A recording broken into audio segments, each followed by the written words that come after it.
eğitimde dini inançların istismarı ve dinsel sömürüye kaynaklık eden kimi uygulama ve söylemlerin yaygınlaşması son yıllarda eğitimin bütün kademelerinde yaşanan bir sorun olarak dikkat çekmektedir.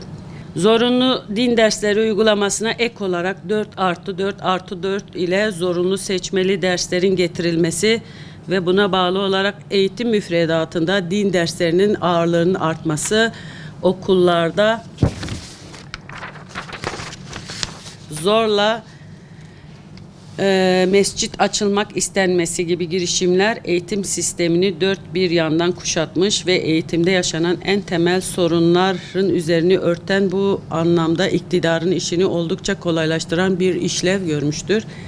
Milli Eğitim Bakanlığı eğitimdeki kaosun ve mevcut karanlık tablonun öncelikli sorumlusudur. AKP iktidarı 4+4 düzenlemesiyle eğitim sistemini kendi siyasal çizgisinde biçimlendirmek isterken Milli Eğitim Bakanlığı 4+4 dayatmasıyla bütün eleştirilere kulaklarını tıkayarak eğitim biliminin en temel ilkelerini ayaklar altına almıştır. Devletin burada elini eğitim öğretimden çekerek eğitim çocukları ve eğitimcileri kendi sorunlarıyla baş başa bırakarak bir politikasızlık izlediğini de söyleyebiliriz.